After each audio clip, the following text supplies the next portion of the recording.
બોટાદમાં અનરાધાર થયેલા વરસાદને પગલે જિલ્લાની અંદર જમીન ધોવાણના બનાવો પણ બનવા પામ્યા છે। 14 ઇંચ જેટલા વરસાદના પગલે ખેતરોમાં થયેલા નુકસાનને લઈને ખેડૂતો ચિંતિત બન્યા છે। જમીનોમાં વ્યાપક નુકસાન થયું હોવાનું ખેડૂતો જણાવી રહ્યા છે। ખેડૂતોના તૈયાર પાકને પણ નુકસાન થયું હોય અને ધોવાણ થયું હોવાને પગલે સરકાર પાસે તાત્કાલિક સહાય આપવામાં આવે તેવી માંગ ખેડૂત વર્ગ તરફથી ઉઠવા પામી છે।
બહુ ઝાઝો વરસાદ પડ્યો હતો, જેના લીધે બહુ એક સાથે વરસાદ પડવાના લીધે પૂર જેવી પરિસ્થિતિને કારણે ધોવાણ વધી થયું છે। કેવું નુકસાન થયું?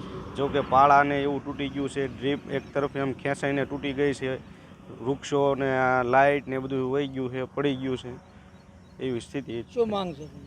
કાંઈ નહીં, એટલી આશા છે કે થોડું ઘણું આર્થિક સહાય કરી અને ખેડૂતોને થોડુંક મદદ સરકાર। નામ છે ઘનશ્યામભાઈ જનજીભાઈ જીડિયા, ગામ ટાઈટિયા। 14 થી 15 ઇંચ વરસાદ પીડ્યો છે અને બધું ધોઈ નાખ્યું છે, અને આમાં જો કાંઈ સરકાર સહાય કરે તો સારું। નુકસાનમાં શું થયું છે? નુકસાનમાં ડીપ વહી જાય બધી, અને ડીપ વહી જાય છે, તાર ફેન્સિંગ પડી ગયું છે, 2-3 પુલ અને ઉપરથીનું આંકડું તૂટી ગયું છે, એટલે બધું ધોઈ જ નાખ્યું। પાકમાં કપાસનું વાવેતર કરવું હોય, અન્ય વાવેતર કરવું, એમાં કેવું નુકસાન? એમાં બધું કોઈ લેવાનું જ નથી રહ્યું। કંચનબેન ઘુગાભાઈ જાદવ, ગામની માજી સરપંચ। નુકસાન તો સાહેબ આમાં બહુ થઈ ગયું છે ખેડૂતોને। ડીપ બીપ બધું ધોવાઈને વેચીને ખાળિયા પડી જાય, પછી છતાંય બિયાણા મહેનત કરવા છતાંય આ ખેડૂતો નુકસાનથી અત્યારે પગભર થઈ જ ન શકે। હવે એવું નુકસાન છે મોટું। શું માંગ છે? માંગ તો સરકાર પાસે સહાયની માંગ કરવાની, બીજું શું હોય? હવે સરકાર બને એવી મદદ કરે થોડી જાય તો ખેડૂતોને લાભ થાય, નકર તો કાંઈ ખેડૂત ઊભા થાય એવું નથી હવે આમાંથી।